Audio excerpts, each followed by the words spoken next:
तो हेलो दोस्तों, welcome to my YouTube channel Global English Academy. दोस्तों, मैं सोनू सर आपके सामने दोबारा हाजिर हुआ हूँ एक नए पेपर सेट के साथ में। दोस्तों, जैसा कि हम जानते हैं, आप लोगों के एग्ज़ाम डेट क्लियर हो गई है। 22 मार्च से आपके एग्ज़ाम होने वाले हैं और जिसकी तैयारी आपको अभी से करनी। हम लोग कौन सा पेपर सेट फाइट कर रहे हैं, कौन सा एग्ज़ाम फाइट कर रहे हैं, एक बार जानकारी देख लेते हैं। टारगेट कर रहे हैं हम अग्निवीर एयरफोर्स 2025 की वैकेंसी को, जिसमें हम प्रीवियस ईयर के पेपर सेट को देख रहे हैं। आज सेट नंबर 11 की चर्चा करने जा रहे हैं। थोड़ा सा और जानकारी मैं आपको बता दूं, डेली रात को 9 बजे हम आपके लिए एक पेपर सेट अपलोड करते हैं जो इंडियन एयरफोर्स का ओरिजिनल पेपर होता है। जैसा पेपर अभी तक प्रीवियस ईयर में आए हैं वैसे क्वेश्चंस हम आपको प्रोवाइड कर रहे हैं। यहाँ पे सेट नंबर 1 से लेकर 10 तक मैं अभी तक करवा चुका हूँ। आज मैं सेट नंबर 11 पे चर्चा करने जा रहा हूँ। आई होप आपको मेरे प्रीवियस वीडियो बहुत पसंद आए होंगे, आपको मेरे प्रीवियस लेक्चर पसंद आए होंगे। तो आप इस लेक्चर को भी देखिए, इसमें भी आपको बहुत मज़ा आने वाला है। आज का सेशन बहुत ज़बरदस्त होने वाला है। तो बिना समय गवाए हम अपने वीडियो को शुरू करते हैं। तो ये रहा क्वेश्चन नंबर 1। आप थोड़ा सा एग्ज़ाम डेट पर एक नज़र कीजिए। 12 जुलाई 2021 शिफ्ट थर्ड है हमारे पास में, सेट 11 है। क्वेश्चन 1 नंबर से शुरू करेंगे। सिनोनिम्स आपको बताना है बेटा। क्या बताना है आपको? सिनोनिम बताना है, समानार्थक। तो अबेंडन का मतलब क्या होता है? किसी चीज को क्या कर देना? छोड़ देना, परित्याग कर देना, किसी चीज को लीव कर देना। लीव कर देना, रिलिंक्विश कर देना। जैसे पद को अगर त्याग दिया जाएगा तो क्या करेंगे? रिलिंक्विश करेंगे। अबेंडन कर देना। यहाँ पर नेग्लेक्ट का मतलब क्या होता है? किसी चीज को मना कर देना। नेग्लेक्ट अनदेखा कर देना, अनदेखा कर देना या मना कर देना, अनदेखा करना या मना। एब्सकॉन्ड का मतलब होता है फरार हो जाना, यानी भाग जाना। फ्ली अवे क्या होता है? फ्ली मतलब भाग जाना। डिसकंटिन्यू मतलब किसी चीज़ को बंद कर देना, स्टॉप कर देना। और कलेक्ट का मतलब होता है इकट्ठा करना, यानी कि गैदर। अभी हमको क्या चाहिए? सिनोनियम बताना है। इसलिए बेटा हम सिनोनिम बताना है। परित्याग कर देना मतलब किसी चीज़ को अनदेखा कर देना। Option number A will be my final answer. Clear? Let's see question number 2। Choose the word which is opposite in meaning to the given word. जो दिया गया शब्द है उसका अपोजिट होना चाहिए। अपोजिट आपको बताना है। वर्ड है कन्फेंस। कन्फेस का मतलब क्या होता है? अपनी गलती को स्वीकार करना, यानी कि कबूल करना। क्या होता है? कबूल करना, अपनी बात को मान लेना, एक्सेप्ट कर लेना। क्या कह सकते हैं इसको इंग्लिश में? एक्सेप्ट कर लेना। एसर्ट का मतलब क्या होता है आपको मालूम है? जैसे कोई भी चीज़ सकारात्मक होती है यानी पॉजिटिव सेंटेंस। असर्टिव सेंटेंस सुना है, ऐसे ही पॉजिटिव होता है। डिनाई का मतलब होता है किसी चीज़ को मना कर देना, यानी नेग्लेक्ट कर देना। ठीक है। डिसएग्री कर देना, किसी चीज़ से आप एग्री ना हो, डिसएग्री कर देना। कॉन्टेस्ट का मतलब होता है प्रतियोगिता होता है, जैसे कि कॉम्पीट करना किसी से। और कंटेंडेड का मतलब होता है विवाद करना। क्या होता है? विवाद करना किसी से, जैसे झगड़ा हो जाए, सो क्वेरल करना किसी से। तो ये हमारे पास में हो। अभी हमारे पास में क्या वर्ड दिया हुआ है? बहुत ध्यान से देखिए। हमको क्या बताना है बेटा? डबल आर होगा यहाँ पे। क्या बताना है हमको? कि कन्फेंस का मतलब होता है कबूल करना, तो इसका अपोजिट बताना है। डिनाई मतलब मना कर देना। मैं आपके फैक्ट को डिनाई करता हूँ, आपकी बात से सहमत नहीं हूँ। Let's see question number third. Third में क्या बताना है? एंटेनिम बताना है। अब देखिए यहाँ पे क्या रोशनी है। रोशनी का मतलब क्या होता है? चमक। क्या होता है? ग्लूमी का मतलब क्या होता? सॉरी, ग्लूमी का मतलब क्या होता है हमारे पास में? ऐसा व्यक्ति जो काफ़ी ज़्यादा क्या हो? उदास हो। कैसा हो? उदास व्यक्ति हो, तो वो क्या कहलाता है? ग्लूमी कहलाता है। लेकिन रेडिएंट का मतलब क्या होता है बेटा? चमकदार होता है। क्या होता है? चमकदार होता है, जैसा हमें पोस्टर में देखने को मिल रहा है। फ्रेग्रेंट का मतलब क्या होता है? सुगंधित, यानी अरोमा, खुशबू हो, अरोमा हो, सुगंध हो। फैबुलस का मतलब क्या होता है? कोई चीज़ बहुत ही ज़्यादा शानदार हो। Fabulous, marvellous. ठीक। फेमस का मतलब होता है कि काफ़ी ज़्यादा नेम्ड हो, व्यक्ति बहुत ज़्यादा नामचीन हो, नोन हो, काफ़ी ज़्यादा पर्सन, तो फेमस। तो अभी हमको क्या करना पड़ेगा? इसका आंसर आपको बताना है। ग्लूमी का मतलब उदास होता है, तो उसका अपोजिट आपको बताना है रेडियंट। रेडियंट का मतलब होता है चमकदार। ऑप्शन नंबर ए। नंबर 4 पर आ जाइए। Select the word which is correct in spelling. सही शब्द का चयन करना है जिसकी स्पेलिंग करेक्ट हो। वर्ड में ध्यान से देखिए कि आपके पास में जो सैटेलाइट की स्पेलिंग है वो देखना है आपको। करेक्ट स्पेलिंग बतानी है। ये वाली गलत है, ये भी गलत है, ये भी गलत है।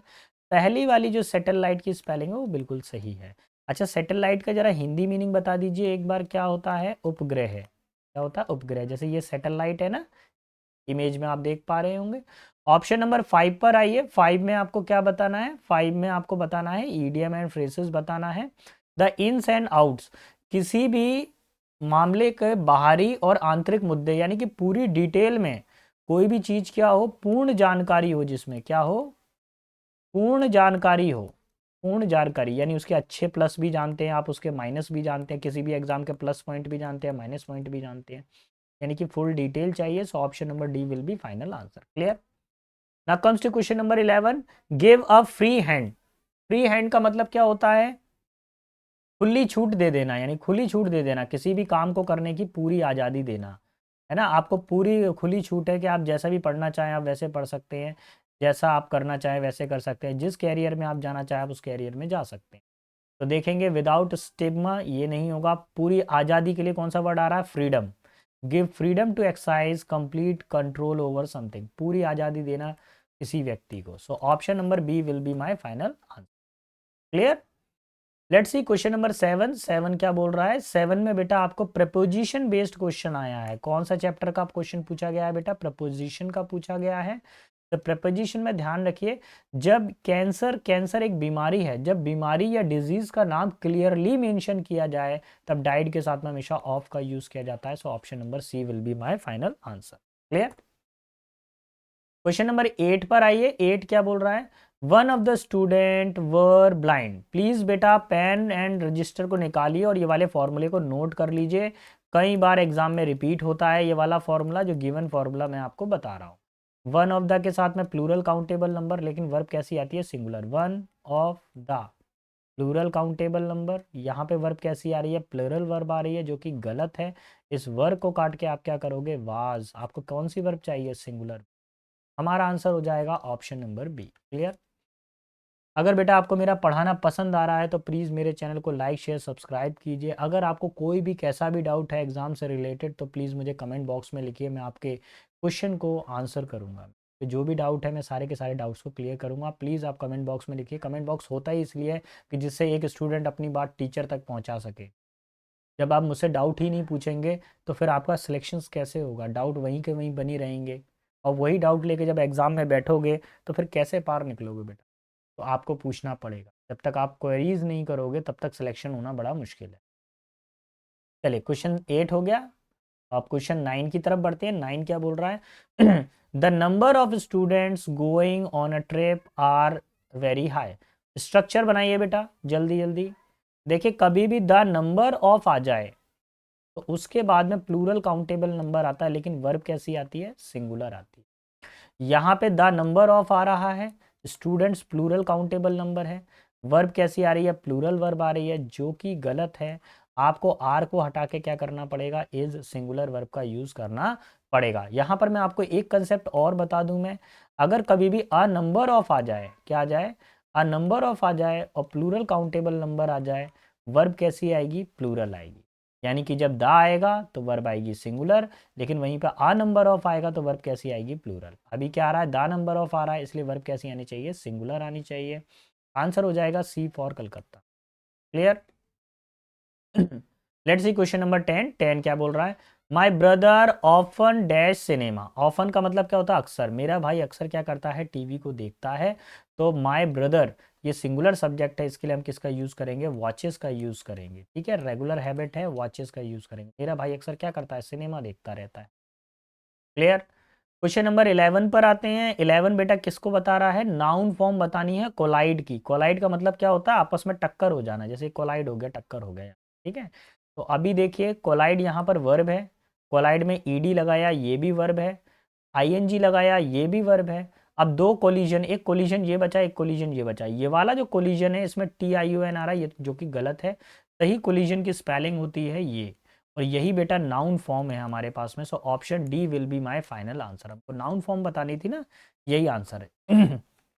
आगे बढ़ते हैं क्वेश्चन नंबर 12 पर। 12 क्या बोल रहा है? Select the most appropriate superlative degree बतानी है।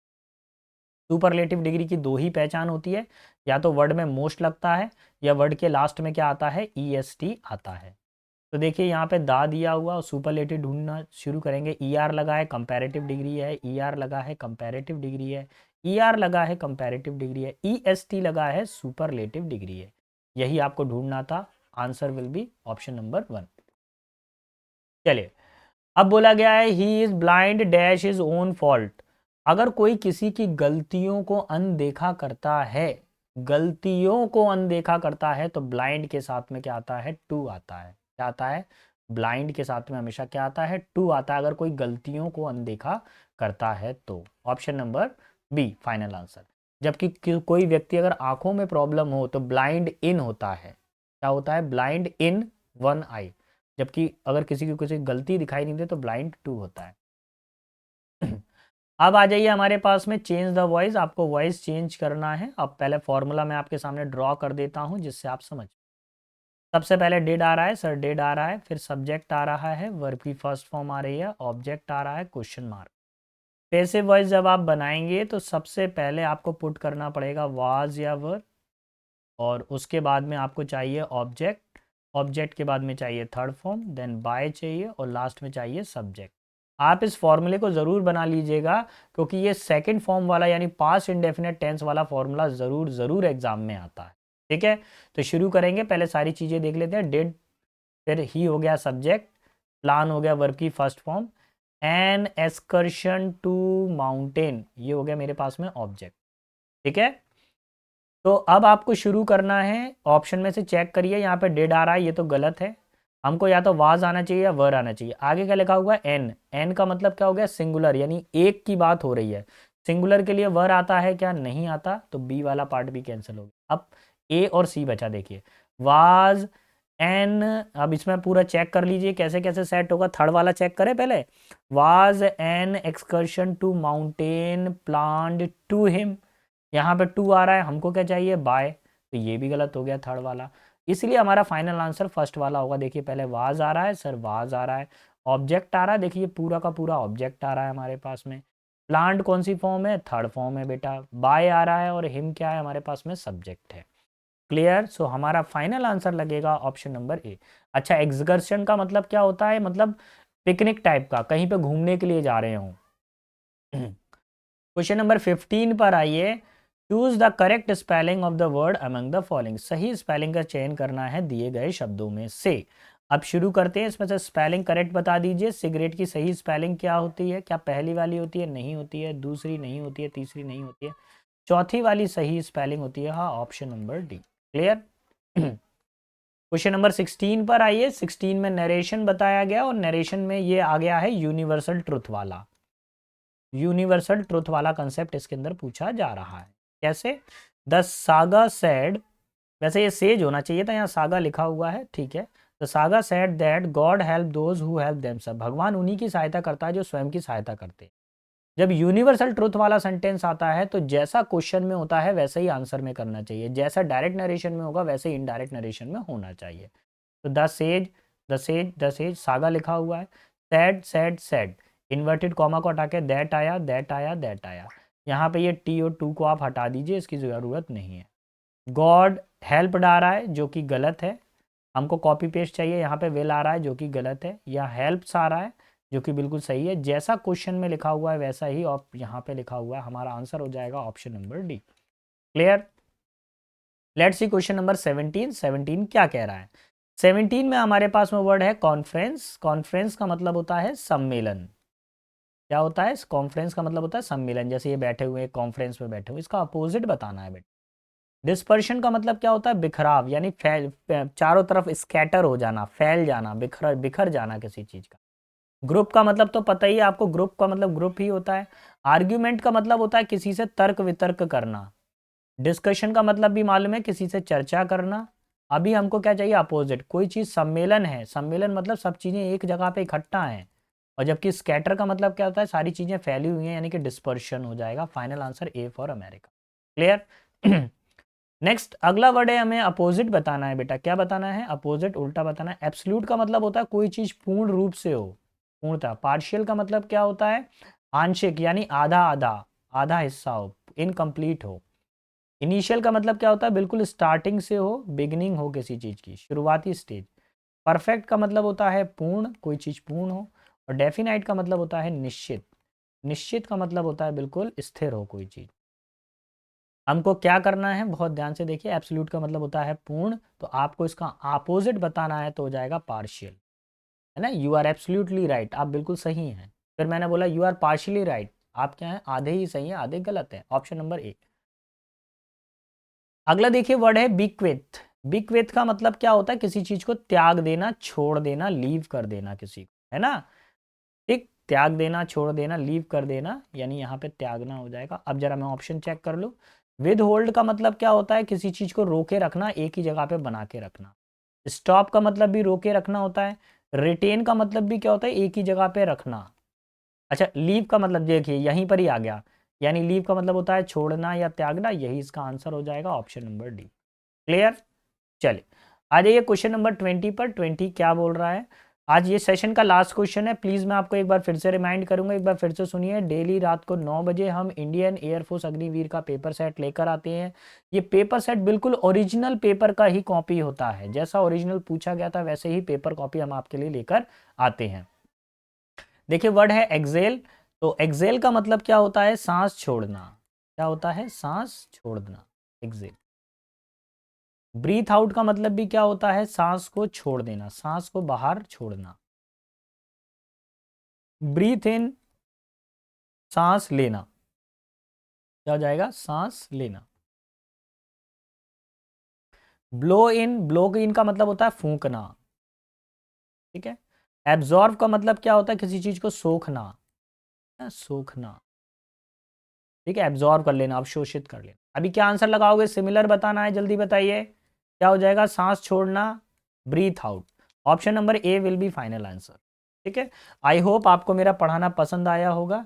अगर आपको कोई भी कैसा भी डाउट है तो प्लीज़ कमेंट बॉक्स के अंदर मुझको लिखिए। मेरा टेलीग्राम नंबर भी है, मेरे पास टेलीग्राम अकाउंट भी है, उस पर चले जाइए, लिंक दिया हुआ है आपको डिस्क्रिप्शन बॉक्स में।